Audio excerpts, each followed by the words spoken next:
Welcome to the ABC of Drawing. My name is Andrei Markov, and in today's video, we're starting a series of instructional lessons on portrait drawing. And in this video, we'll talk about creating a good, lifelike depiction of lips.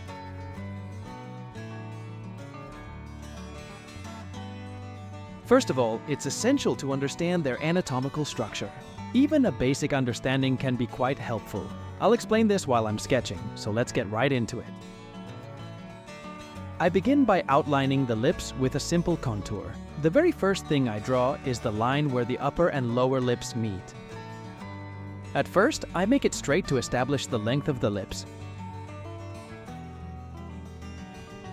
And then I refine the curve. It somewhat resembles a bow.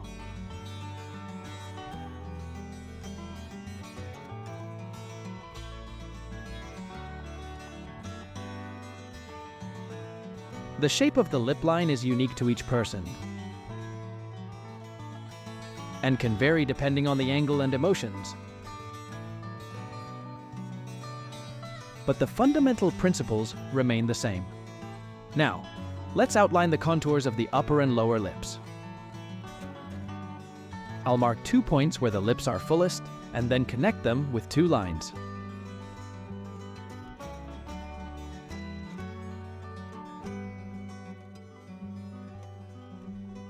As you can see, the upper lip's shape somewhat mirrors the line where the upper and lower lips meet. The lower lip is more of a simple arc. This serves as the basic contour. I'll define it further for clarity.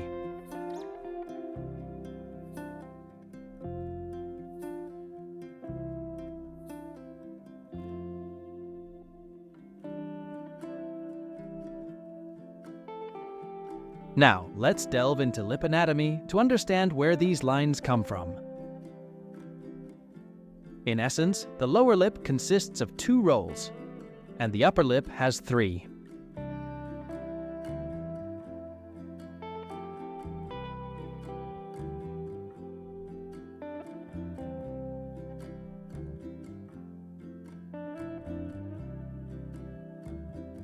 These aren't very prominent in regular lips, but plump lips with well-defined shapes showcase these elements. It's important not only to recognize these forms, but also to depict them in your drawings through shading. I'll cover shading in a separate tutorial. Without this knowledge, it's challenging to create worthwhile drawings, but we'll leave that for another time. Let's continue. Another crucial aspect is that lips aren't flat on the face. They protrude slightly, much like the nose. This is especially important for drawing portraits. Even if you're just focusing on drawing lips up close,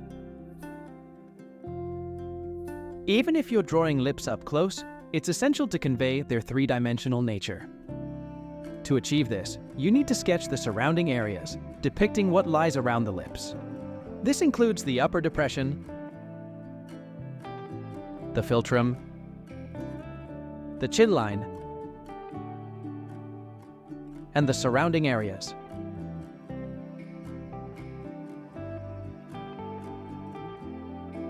With these elements, the lip outline takes shape.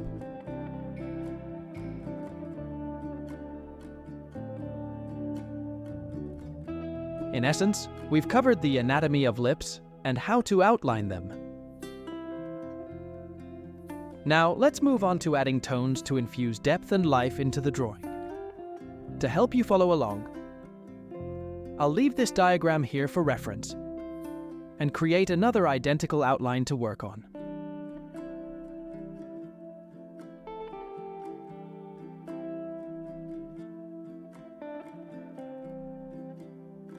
To apply shading correctly, we need to decide where the light source is coming from.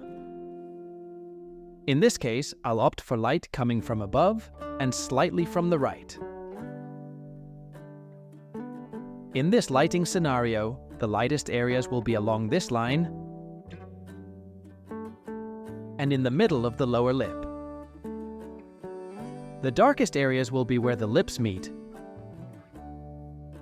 because the shadow from the upper lip falls onto the lower one, naturally creating these darker regions. I'll outline these shadow areas now.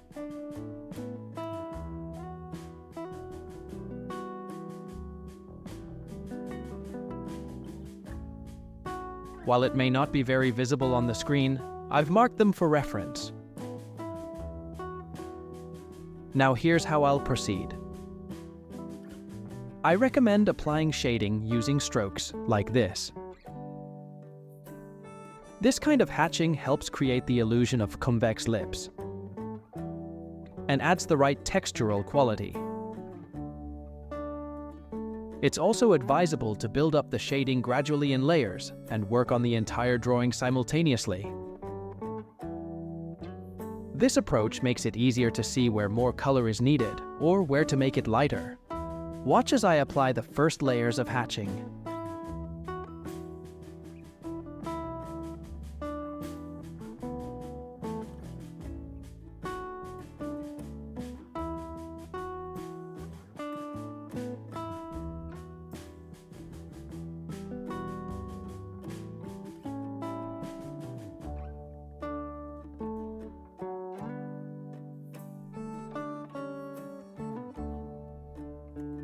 These form the foundation for shading and set the stage for subsequent layers.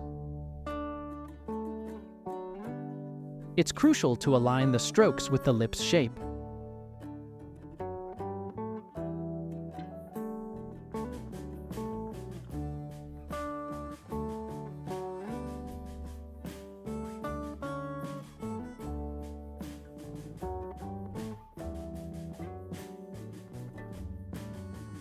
At this initial stage, the goal is to establish shading as a whole, without getting bogged down in small details. Just for your information, I'm using 8B and 4B pencils for the entire drawing.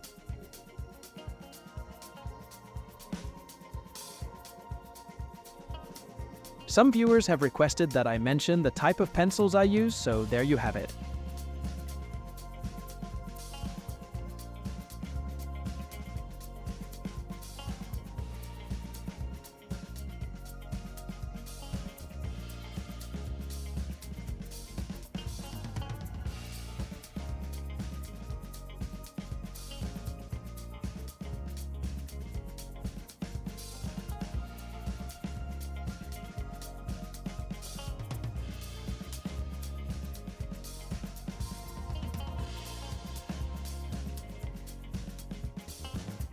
I'll add a few more layers of hatching and then gently blend them.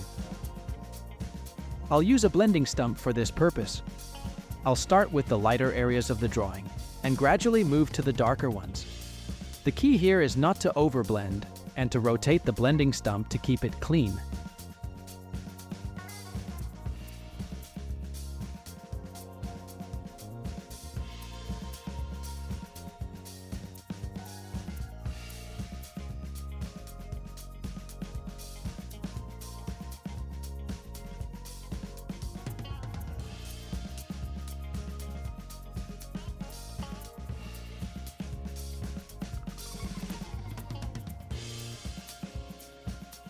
Gradually, the drawing becomes more vibrant and defined. Now it's time to add various details, such as wrinkles and highlights, and make any necessary corrections. If you're tracing, adding details is straightforward. For me, drawing from memory is a bit more challenging, but I have a solid understanding of lip structure and how shading plays out. I also find the process of adding details intriguing. However, the most crucial aspect of a successful drawing is capturing the lip shape. If you're drawing female lips, you can include a highlight. To achieve this, I use a kneaded eraser to gently erase the desired areas. Then, I'll refine those areas with a pencil, and the highlights will be complete.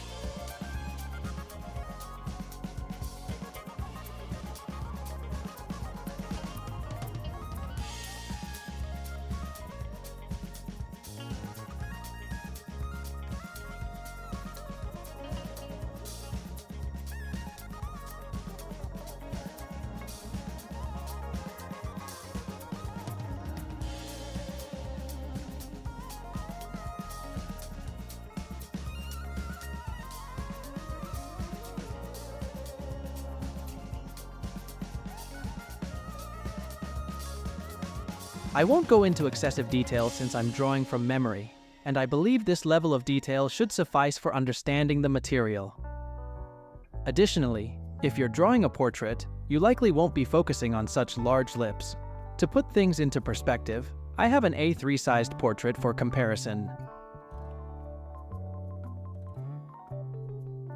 Take a look at the size of the lips here versus the size in this drawing. I hope you found this tutorial interesting. If you're new to my channel, consider subscribing. We have plenty of useful instructional videos and entertaining content. Feel free to explore. We always welcome new viewers. As always, I wish you all a great day, creative success, and farewell.